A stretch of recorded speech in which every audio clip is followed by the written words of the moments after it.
कि केवल मात्र जो है कि दर्शन करवाने हैं, उसमें इतना तो क्या हो गया है, जो आपका खून का रिश्ता इतना तो खराब नहीं हो सकता। मेवाड़ राज पर बदमाशी तो पैलेस के अंदर से ही हुई है, बोतलें फेंकी गई है, गमले फेंके गए हैं, ये है। मेवाड़ की कितनी बदनामी हो रही है, ये कोई केवल इन दोनों की बदनामी नहीं हो रही है, न केवल राजपूतों की बदनामी हो रही है, पूरे मेवाड़ के सभी समाजों की 36 कौम की जो है बदनामी हो रही है। कम से कम मेवाड़ के नाम इतनी तो मत कटाओ है। कहा तो महाराणा प्रताप का नाम है, रात पूरी दुनिया हंस रही है उसको।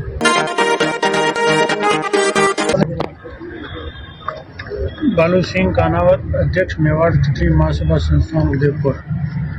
अभी हम कलेक्टर साहब से मिले। कलेक्टर साहब को हमने ज्ञापन दिया कि महाराणा साहब का कल चित्तौड़ में कार्यक्रम जो राज तिलक वाला है, वो बड़ा हमारा जो संस्कार है उसके अनुसार आराम से हुआ है।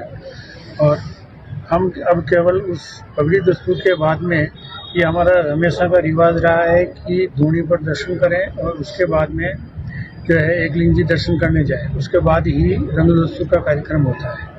अब आधा कार्य तो हो गया कि राज तिलक हो गया, और यहाँ पर जो है इसका विवाद उत्पन्न हो गया या धूनी पे दर्शन, पैलेस में धूनी के दर्शन करने के लिए।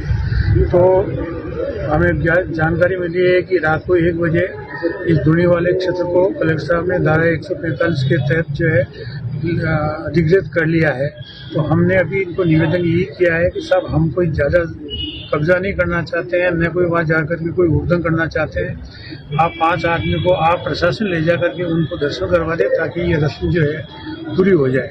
तो इसी तरह का हमने ज्ञापन उन्हें दिया है। हम लक्ष्यराज सिंह जी से भी मिलने का प्रयास कर रहे हैं, पर उनको भी हम समाज की तरफ से समझाने का प्रयास करेंगे कि साहब इसमें कोई जो सरकार का निर्णय होगा कब्जे का, वो सरकार करेगी। कि केवल मात्र जो है कि दर्शन करवाने हैं, उसमें इतना तो क्या हो गया है, जो आपका खून का रिश्ता इतना तो खराब नहीं हो सकता।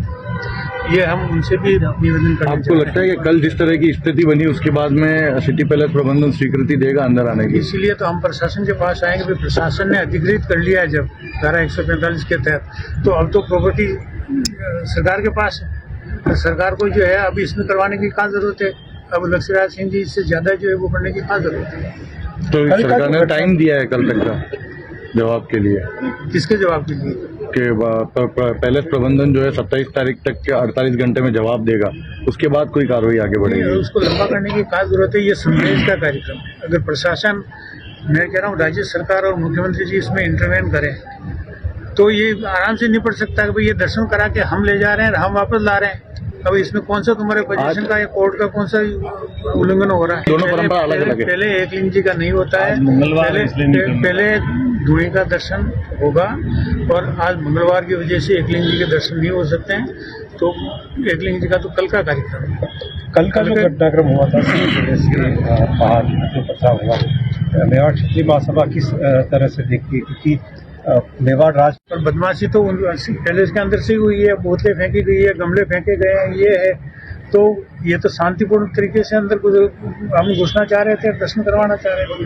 तो ऐसा कुछ नहीं है। अभी भी हम शांतिपूर्ण तरीके से, तो आप सभी मेवाड़ के हो, मेवाड़ की कितनी बदनामी हो रही है, ये कोई केवल इन दोनों की बदनामी नहीं हो रही है, न केवल राजपूतों की बदनामी हो रही है, पूरे मेवाड़ के सभी समाजों की 36 कौम की जो है बदनामी हो रही है। वहाँ पे पैलेस में मैसेज पहुँचा दिया आपने मिलने के लिए, या अब पहुँचाएंगे? नहीं, अब हमने इन सभी का, उन्होंने कहा आप भी प्रयास करो, मैं भी प्रयास करता हूँ। कलेक्टर साहब ने आश्वासन दिया, वो भी प्रयास कर रहे हैं, हम भी प्रयास करेंगे कि साहब हमारी भी सुन लो, कम से कम मेवाड़ के नाम इतनी तो मत कटाओ है। कहा तो महाराणा प्रताप का नाम है, रात पूरी दुनिया हंस रही है उसको।